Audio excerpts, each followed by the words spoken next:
বন্ধুরা, village food Shampa কিচেনে আপনাদের সকলকে স্বাগত। আজকে আর একটা নতুন রেসিপি নিয়ে এসেছি। আজকে আমি এঁচোড়ের নিরামিষ পদ রান্না করব। এমন সুন্দর তরকারিটা হয় যা মাংসকেও হার মানাবে। তাহলে বন্ধুরা পুরো ভিডিওটা প্রথম থেকে সেই অবধি দেখতে থাকুন। বন্ধুরা, এখন এঁচোড়টা বানিয়ে নেব। এঁচোড়টা বড় ছিল, তার জন্য এখানে আমি অর্ধেক নিয়েছি।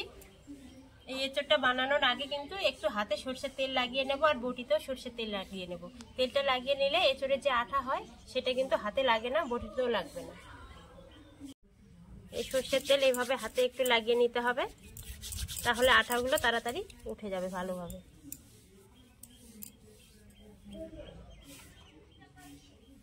এখন এঁচোড়টা এইভাবে কেটে নেব।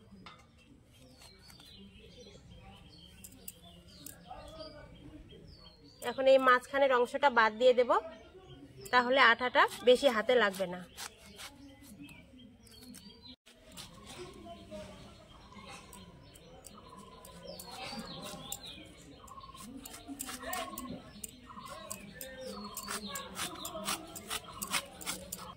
সুন্দর করে এঁচোড়টা পিছনে ছুলে নিয়েছি। এখন পিস পিস করে নেব। পিসগুলো একটু বড় বড়ই করব।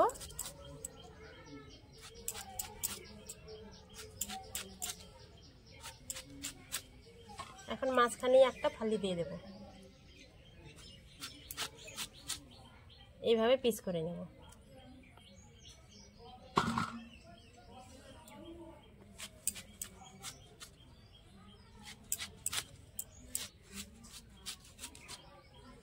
আর একটুকু হাতে আঠা জড়াচ্ছে না, দেখুন বন্ধুরা কত সুন্দর। যারা এঁচোড় কাটতে ভয় করেন তারা এইভাবে এঁচোড় কাটার আগে সরষের তেল হাতে লাগিয়ে নেবেন, তাহলে কিন্তু একটুকু আটা জড়াবে না।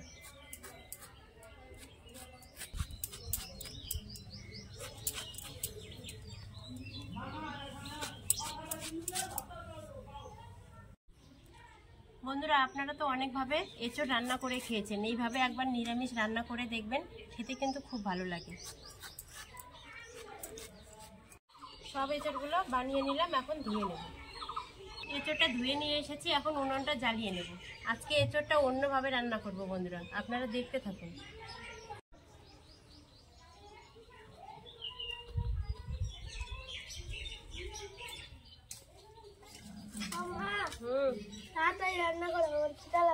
তাই এই তো রান্না হয়ে গেল, আর অল্প একটু টাইম। কি রান্না করছো? আজকে মাংস রান্না হবে, হাড় ছাড়া মাংস। মাংস? হ্যাঁ, এত সুন্দর হাড় ছাড়া মাংস। মাংস তরকারি ফেলে যাবে কিন্তু। আছে, মাংস যখন খাবে না তখন বুঝতে পারবে, এখন বুঝতে পারবে না। কড়াই গরম হয়ে গেছে, এখন কড়াইয়ে সর্ষের তেল দিয়ে দেবো। এঁচোড় আর আলুটা ভেজে নেব। এঁচোড় রান্না করার জন্য কয়েকটা আলু কেটে নিয়েছি আমি। সর্ষের তেল দিয়ে দেব।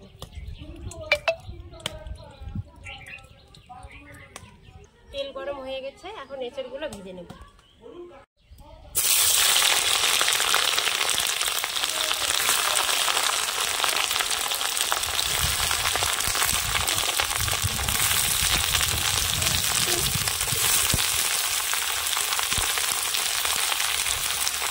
এখন আলুগুলো দিয়ে দেবো।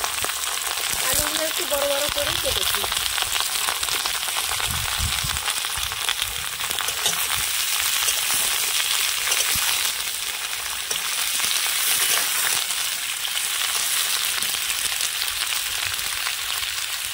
একটু হলুদ গুঁড়ো দিয়ে দেবো।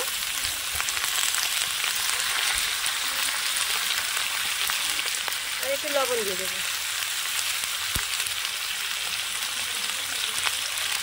এখন এঁচোড়টা ভালোভাবে ভেজে নেব।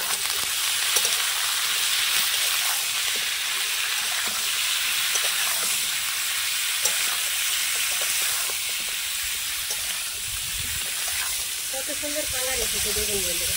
এখন যখন রান্না হবে পুরো মাংসের মতো লাগবে।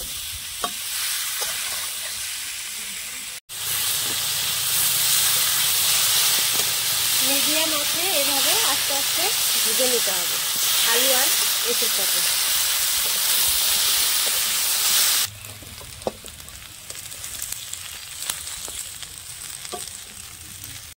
এঁচোড় আর আলুটাকে সুন্দর করে ভেজে নিয়েছি, এখন তুলে নেব।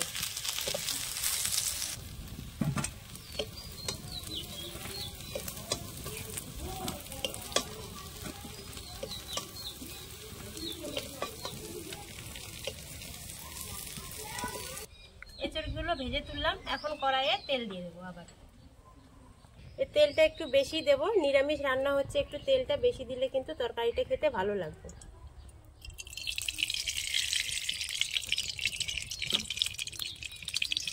এখন এর মধ্যে গোটা গরম মশলা ফোড়ন দিয়ে দেব,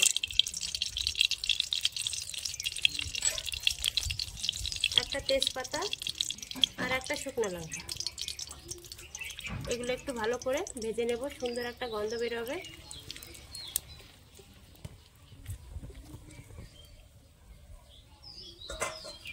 ফোড়ন থেকে একটা সুন্দর গন্ধ বেরিয়েছে। এখন টমেটো কুচি করে নিয়েছিলাম, টমেটো কুচিটা দিয়ে দেব।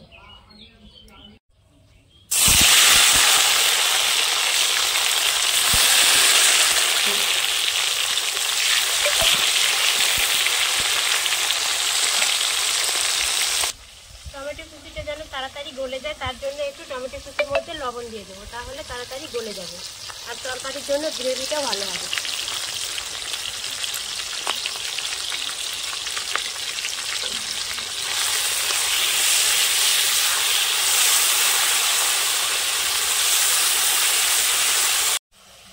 লবণ দেওয়ার পর তাড়াতাড়ি টমেটোটা কিন্তু গলে গেল। এখন এর মধ্যে আদা আর জিরে বাটা দিয়ে দেবো।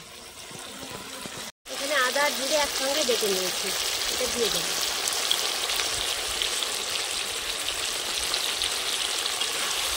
এখন আদা আর জিরেটা ভালোভাবে কষিয়ে নেব যাতে কাঁচা গন্ধটা চলে যায়।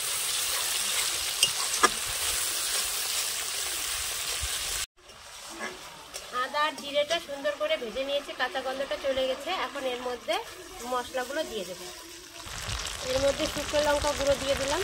ঝালটা আপনারা নিজেদের পছন্দ মতো দেবেন, যে যেরকম ঝাল পছন্দ করেন। একটু হলুদ গুঁড়ো দিয়ে দেব,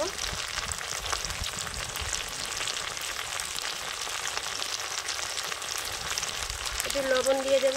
লবণটা কমে দেব, এঁচড়ের সময়ে লবণটা দেওয়া হয়েছে ভাজার সময়, ওই জন্য একটু কমে দিলাম। এখন এগুলো আবার ভালোভাবে কষিয়ে নেব। শুকনো মশলাটা দেওয়ার পর মশলাটা যাতে পুড়ে না যায় তার জন্য একটু মশলা ধোয়ার বাটির জল দিয়ে দিলাম।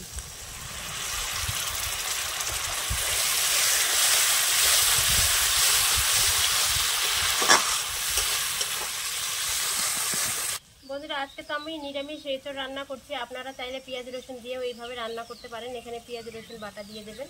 আর এখানে আমি নিরামিষ রান্না করছি তার জন্য এখানে পোস্ত আর কাজু বাটা নিয়েছি, এটা দিয়ে দেবো।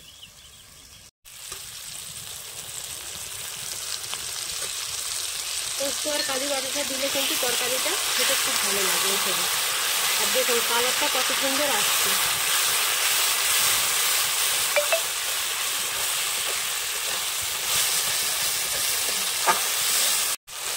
পোস্ত কাজু বাটাটা দেওয়ার পর ভালোভাবে মশলাগুলোর সাথে একটু কষিয়ে নেব।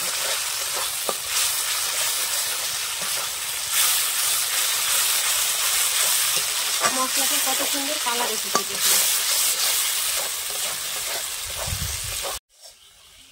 মশলাটা ভালোভাবে কষানো হয়ে গেছে, এখন তেল ছেড়ে দিয়েছে। এখন এই এঁচড় আর আলু ভাজাটা দিয়ে দেবো।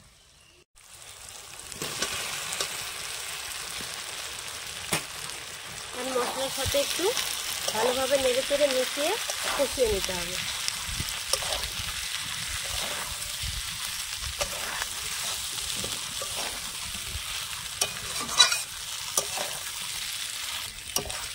বন্ধুরা, আপনারা অবশ্যই এইভাবে নিরামিষ একটা এঁচড়ের তরকারি রান্না করে খাবেন, অবশ্যই ভালো লাগবে।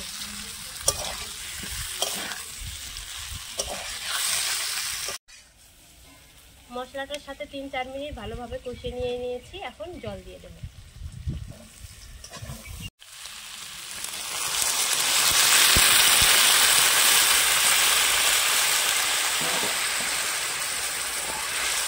এখন এটা 7-8 মিনিটের মতো একটু ফুটিয়ে নেব তরকারিটা, আর জলটাও কমে যাবে।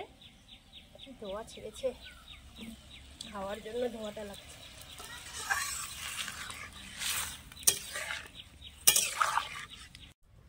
বন্ধুরা, এখন থালা দিয়ে তরকারিটা ঢেকে দেবো, তাহলে সুন্দর করে এঁচড়গুলো সেদ্ধ হয়ে যাবে।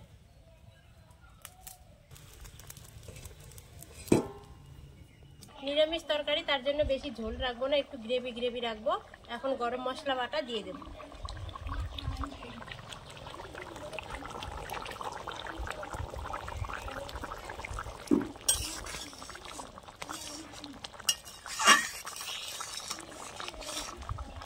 গরম মশলা দিয়ে একটু নেড়ে চেড়ে নিলাম। এখন নামানোর আগে একটু ঘি দিয়ে দেবো। নিরামিষ তরকারিতে ঘি দিলে কিন্তু খেতে খুব ভালো লাগে। 1 চামচের মতো ঘি দিয়ে দেবো। এখন নেড়ে চেড়ে তরকারিটা নামিয়ে নেব।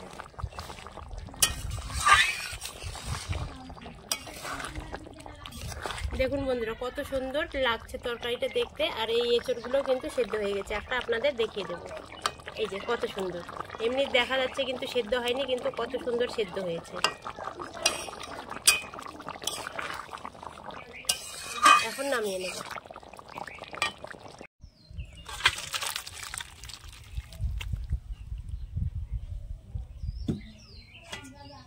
বন্ধুরা আমাদের এঁচড়ের তরকারি রেডি। এখন ভাত খেয়ে নেব এই এঁচড়ের তরকারি দিয়ে। আপনারাও অবশ্যই এইভাবে নিরামিষ পদ বানিয়ে খাবেন। দেখুন কত সুন্দর লাগছে তরকারিটা দেখতে, খেতে কিন্তু আরও টেস্টি হয়েছে। এইভাবে অবশ্যই বন্ধুরা আপনারা এঁচড়ের নিরামিষ তরকারি বাড়িতে বানিয়ে খাবেন, খুব ভালো লাগবে। আর আমার ভিডিওটা যদি ভালো লেগে থাকে তাহলে অবশ্যই আমার ইউটিউব চ্যানেলটিকে সাবস্ক্রাইব করবেন। আর যারা ফেসবুক থেকে দেখছেন তারা ফেসবুক পেজটিকে ফলো করে দেবেন।